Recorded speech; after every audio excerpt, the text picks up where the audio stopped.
Well, the American economy has been steadily improving this year, but recent headlines are warning of catastrophe. This from CNBC. The U.S. labor shortage is reaching a critical point, it says. Here's the Wall Street Journal, quote, America's worker shortage. Well, it's not hard to tell what these labor shortage pieces are trying to imply.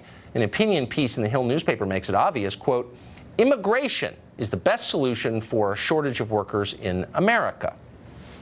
That's a crock. Big businesses want to import more workers because it lets them keep wages low, labor costs down. Without immigration, there's only one solution to a so-called labor shortage: raise wages. Do more training of Americans.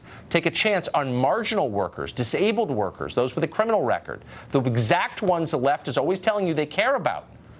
It would be great if that happened. There are about 7 million American men in this country between 25 and 54, prime working age. They're unemployed or out of the labor force entirely. Many of them have stopped looking for work during the Great Recession. They are not counted in the unemployment numbers. And yet each one is a living disaster. The tight labor market is exactly what we could use to get all of these, or many of them, back to work. Hiring Americans, by the way, is the fastest way to reduce poverty, strengthen families, reverse the decline of men, cut crime, restore dignity to rural America, and in general make this a better country. Some businesses don't want to bother to do that. It's easier to import new workers. Tough.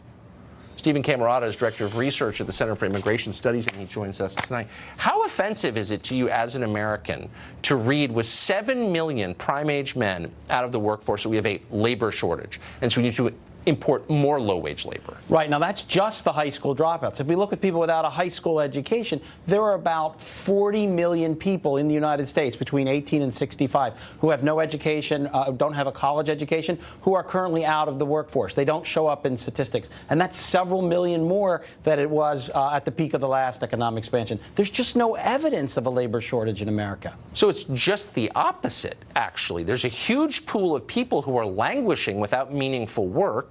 And businesses, rather than try and do something, or our leaders, rather than try to improve public schools, for example, just find it much easier to import a new serf class. Look, absolutely. Look, we can look at wages as another measure, right? If labor was really in tight supply, we would expect wages to be rising. But we can look at wages for high school dropouts, people with only a high school education, or people with some college. Over the last decade, their wages are either stagnant or actually declined once you adjust for inflation. Again, no evidence of a labor shortage there. And yet we always worry about the working poor. We worry about income inequality. We worry about work not paying, you know, people just dropping out and living on welfare. And yet now we have an opportunity to see wages rise, and yet the business community and allies in both parties are clamoring to short-circuit all that and bring in as many immigrant workers as they can. So you wonder why socialism, which is a disaster, is suddenly so popular with young people. It's because wages are low and they can't afford to buy a house or get married.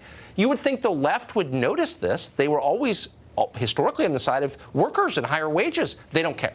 Yeah, at this point, the idea is that they just don't want to look at this question. They say, well, look, we'll increase minimum wage, we'll have unions, we'll have income transfers, more welfare, things like that. Whatever you think of the merits of those policies, why isn't a tight labor market one of the best things we can do for the working poor, one of the best anti-poverty programs we can do? Plus, there's all the self-esteem that comes from working. Of course. And so it seems like in terms of making people's lives better, making wages better, drawing all these people out of the labor force back in, tight labor market is the best thing we can do. But immigration is likely going to short-circuit that if these people have their way. 10 seconds. Do you think if the majority of immigrants coming to this country voted Republican, that Democrats might renew their interest in a tight labor market? Yeah, it's true. About 2 to 1, immigrants and their kids are voting Democratic, and maybe that does have an impact. I hope you're wrong about that. Yeah, maybe. But that does seem to play some role. Not to be cynical. I've done too many segments on this. Stephen Camarota, thank you. Really interesting. Thanks for having me.